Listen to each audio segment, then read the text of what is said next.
नमस्कार. तर सध्या एस-आय-आर मॅपिंग चालू आहे. म्हणजेच 2002च्या यादीमधील नावं आणि 2026च्या मतदार यादीमधील नावं यांचं मॅपिंग सुरू आहे. तर या मॅपिंगमध्ये काही जणांची नावं 2002च्या यादीमध्ये सापडत नाहीयेत. ते शोधण्यासाठी काय करायचं? तर याच्यासाठी एक पर्याय आहे, ज्यामध्ये तुमच्या मोबाईलमध्ये एक ॲप डाउनलोड करा. त्याचं नाव आहे ई-सी-आय नेट. इथं आहे बघा, ई-सी-आय नेट. यावर जायचंय आणि यावर गेल्यानंतर तुमचं लॉग इन वगैरे करून घ्या.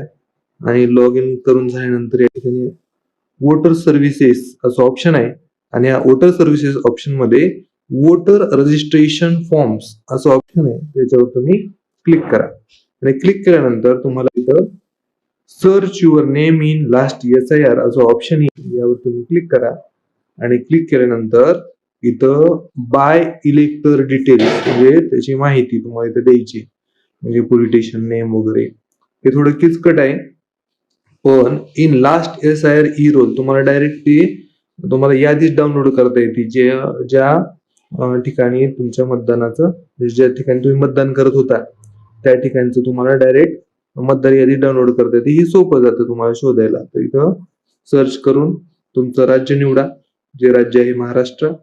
त्यानंतर डिस्ट्रिक्ट आता मी लातूर निवडतो, लातूर. आणि मग असेंब्ली, याच्यामध्ये काय असेल, हेर असेल, काही असेल तर हेर निवडतो. आणि यामध्ये मतदार यादी शिवपूर असं तुम्ही टाईप केल्यानंतर, सिलेक्ट केल्यानंतर व्ह्यू करा. म्हणजे या ठिकाणी तुमच्या 2002चं जे मतदान आहे या ठिकाणी झालेलं आहे, शिवपूर या ठिकाणी. तुम्ही व्ह्यू केल्यानंतर तुम्हाला या ठिकाणी मतदार यादी दिसून येईल आणि मतदार यादी तुम्ही डाउनलोड करू शकता. या ठिकाणी 3 बटन आहेत आणि शेअरचं बटन आहे. इथं तुम्ही क्लिक करून हे मतदार यादी डाउनलोड पण करू शकता आणि शेअर पण करू शकता.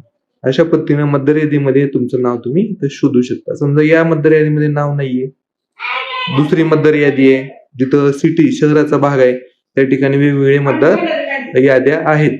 आणि त्या मतदार याद्यामध्ये तुम्हाला कसं ओळखायचं बघा, इथं लातूर या ठिकाणी निवडायचंय आणि लातूर नंतर इथं मतदार यादी बघा, इथं वेगवेगळ्या प्रकारचे मतदार यादी आहेत. समजा आता माझी एक घेतो, इथं बघा 142, 143, 144 असं यादी भाग दिलेला. साळेगल्लीच्या आजूबाजूला वेगळ्या आहेत. तर 100 बौद्धनगरची 2 यादी आहेत, वेगवेगळ्या याद्या. तर तुम्ही काय करायचं, प्रत्येक यादी समजा आता 167 तुम्ही निवडलात, यामध्ये तुम्हाला शोधायचं. इथं तुम्ही शोधू शकता. नाही जर मिळाली तर दुसऱ्या यादीमध्ये शोधायचंय. आता हे तर आपल्याला करावं लागेल, त्याच्यापेक्षा दुसरा पर्याय नाहीये. तर अशा प्रकारे तुम्ही 2002च्या यादीमध्ये तुमचं नाव शोधायचं असेल तर तसं शोधू शकता. महाराष्ट्रामध्ये ज्याही ठिकाणी, कोणत्या पण ठिकाणचं तुम्ही जिथं मतदान करता त्या ठिकाणचं मतदार यादी डाउनलोड करून तुमचं नाव शोधू शकता. धन्यवाद.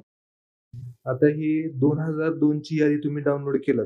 आता हे केल्यानंतर याच्यामध्ये नाव शोधणं हे थोडं किचकट आहे. सापडतं लवकर, पण आपल्याला समजा ते शोधायचं नाहीये पटकन, 1-2 मिनिटामध्ये आपल्याला शोधून काढायचं आहे. त्याला तास ते चाळत बसायचं नाहीये. तर यासाठी एक सोपा पर्याय आपण जेमिनी एआयला यासाठी कामाला लावणार आहोत. तर ते कसं लावायचं हे पाहूया. तर याच्यामध्ये काय करायचं, आपण हे जी डाउनलोड केली फाईल आहे याची सेव्ह ठेवायची मोबाईलमध्ये. जेमिनीवर जायचं आणि जेमिनीवर गेल्यानंतर या ठिकाणी इथं प्लसचं चिन्ह आहे सगळ्यात खाली, यावर क्लिक करायचं आणि फाईल्सवर जायचं. आणि फाईल्सवर गेल्यानंतर इथे तुमचं जे काही PDF आहे डाउनलोड केलेली, म्हणजे 2002ची जी यादी आहे, तुम्हाला यावर क्लिक करायचंय. म्हणजे जेमिनीवर ही फाईल PDF फाईल अपलोड होईल. आणि इथे जेमिनीला स्पष्ट सांगायचं, scan this PDF and find name. जे काय तुम्हाला नाव, समजा तर रसूल साब मला हे हुडकायचंय, रसूल साब हे नाव मला शोधायचंय. आडनाव वगैरे टाकायची गरज नाहीये, फक्त एवढं शोधा असं टाका. त्याच्यामध्ये टाकल्यानंतर लगेच त्याला थोडा वेळ लागेल, 1-2 मिनिटाचा. त्या 2 मिनिटामध्ये तुम्हाला शोधून देईल. चालू आहे प्रोसेस त्याची.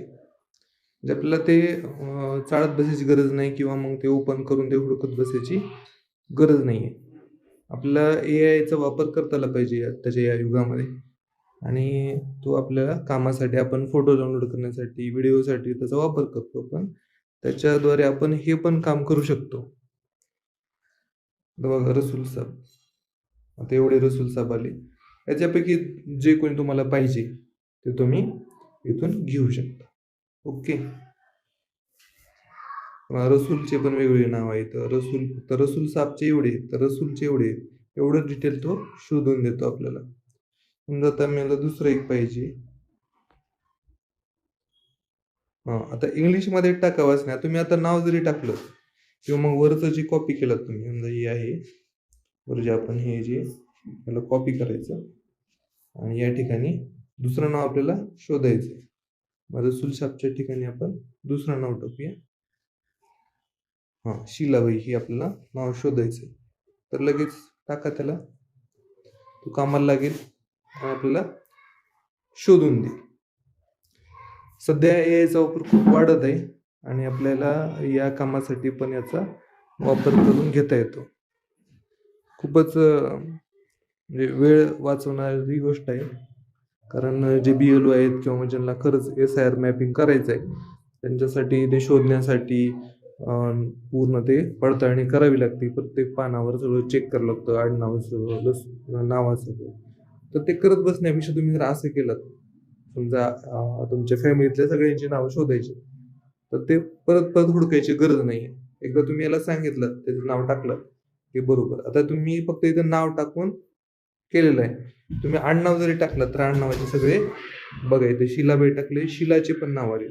अशा पद्धतीने तुम्ही जे लिस्ट आहे त्यावरून तुम्ही हे शोधू शकता आणि अतिशय जलद प्रक्रिया होते आणि पटकन तुम्ही SIR मॅपिंग पण करू शकता. आणि तुमच्या BLOला सांगा किंवा ही यादी आहे आणि यादीवर या सिरियल नंबरला माझं नाव आहे. तुम्ही जर सांगितलं तर तुमच्या BLOना पण सोपं जातं करण्यासाठी आणि हे काम तुम्हाला अतिशय पटकन करता येतं. ओके. थँक्यू.